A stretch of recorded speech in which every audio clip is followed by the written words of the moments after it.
Welcome back to Soundarya job information. இன்னைக்கு நம்ம share பண்ண போகிற ஜாப் அப்படின்னு பார்க்கும்போது டிஎம்பி, அதாவது தமிழ்நாடு மெர்கன்டைல் பேங்க். ஸோ இதிலேருந்து ரிலீஸ் பண்ணியிருக்க லா ஆஃபீஸர் 2024 பற்றினா ஃபுல் அப்டேட் தான் நம்ம ஷேர் பண்ண போகிறோம். ஸோ இந்த ஜாப்க்கு என்ன பொசிஷன், எப்படி அப்ளை பண்ணலாம், ஏஜ் எவ்வளோ, சேலரி எவ்வளோ அப்படின்ற ஃபுல் எக்ஸ்பிளேஷன் வீடியோவாக இந்த வீடியோவை நம்ம ஷேர் பண்ண போகிறோம். அதுக்கு முன்னாடி நீங்கள் ஜாபை பற்றின மோர் அப்டேட்ஸ் தெரிஞ்சுக்கணுன்னா நம்மளோட சேனலை சப்ஸ்கிரைப் பண்ணிக்கோங்க. ஸோ ஸ்பெசிஃபிக்காக பாப்புலராக இருக்கக்கூடிய ப்ரைவேட் பேங்க்கில் தமிழ்நாடு மெர்கன்டைல் பேங்க் ஒரு டாப் பிளேஸில் இருக்கு. ஸோ இதுலேருந்து பொசிஷன், அதாவது பதவிகள் அப்படின்னு பார்க்கும்போது லா ஆஃபீஸர். ஸோ இதில் வந்து ஸ்கேல் 1 ஸ்கேல் 2 அப்படின்னு சொல்லிட்டு 2 டிவைட் பண்ணியிருக்காங்க. ஸோ அதில் லா ஆஃபீஸர் ஸ்கேல் 1, லா ஆஃபீஸர் ஸ்கேல் 2 அப்படின்ற கேட்டகிரியில். ஸோ ஏஜ் லிமிட்டட் அப்படின்னு சொல்லிட்டு பார்க்கும்போது ஸ்டார்டிங் வந்து எவ்வளோ இருந்தாலும் ஓகே, பட் 35 உள்ளே இருக்கணும், பிஃபோர் இருக்கணும் அப்படின்றத மென்ஷன் பண்ணியிருக்காங்க. ஸோ இந்த ஜாப்க்கு குவாலிஃபிகேஷனாக அவங்க எந்த ஸ்பெசிஃபிக் பண்ணியிருக்காங்க அப்படின்னு பார்க்கும்போது பிஎல்எம்எல். ஸோ நீங்கள் கேட்கலாம், அதாவது எனி டிகிரி அப்படின்னு சொல்லியிருந்தீங்க. எஸ், எனி டிகிரி, அதாவது பிஎல்எம்எல்க்கு இல்லாமல் இதுக்கு ஈக்குவலாக எந்த டிகிரி நீங்கள் முடிச்சிருக்கீங்களோ அப்ளை பண்ணலாம் அப்படின்றத ஷுவராக மென்ஷன் பண்ணியிருக்காங்க. ஸோ ஆனால் அவங்க ஸ்பெசிஃபிக்காக பிஎல்எம்எல் கொடுத்துருக்காங்க.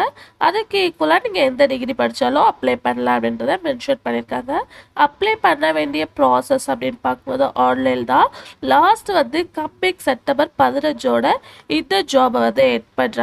ஸோ அதுக்கு பிஃபோரே நம்ம வந்து ஜாப்க்கு அப்ளை பண்ணி ஆகணும். சேலரி அப்படின்னு சொல்லிட்டு பார்க்கும்போது 40,000, 40,000 ஸ்டார்டிங், அதுக்கு ஆஃப்டர் வந்து 80,000 அப்படின்றத மென்ஷன் பண்ணியிருக்காங்க.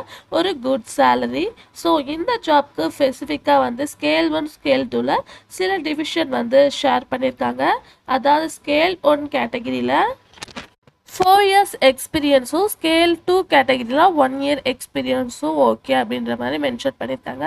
Already bank related financial work பண்ணிட்டு இருந்தவங்களுக்கு இது கண்டிப்பாக ஒரு சூப்பர் ஆப்பர்ச்சுனிட்டியாக தான் இருக்க முடியும்.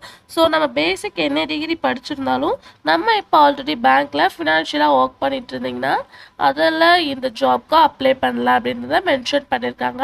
ஸோ ஃபுல் டிஸ்கிரிப்ஷன் லிங்க்கில் நோட்டிஃபிகேஷன் இருக்குது, கண்டிப்பாக ரீட் பண்ணிவிட்டு இந்த ஜாப்க்கு நீங்கள் எலிஜிபிளா அப்படின்றத நீங்கள் வந்து அப்ளை பண்ணுங்கள்.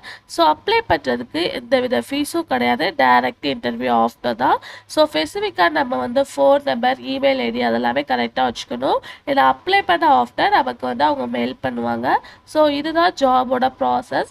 மற்றபடி ரெஸ்பான்சிபிலிட்டி அப்படின்னு பார்க்கும்போது பேங்க் ரிலேட்டடாக நம்மளோட ஸ்பெசிஃபிக்கான ரிலேட்டட் எல்லாமே வந்து நம்ம சேஃபாக இருக்கணும். அதாவது டாக்குமெண்ட்ஸ் ஹேண்டில் பண்ணுறது, அதுக்கு ஆஃப்டர் பாஸ்புக் அப்படின்னு சொல்லிட்டு சில கேட்டகரிஸ் இருக்கும். மற்றபடி ஜாப் வந்து லா ஆஃபீஸர் ஜாப் தான்.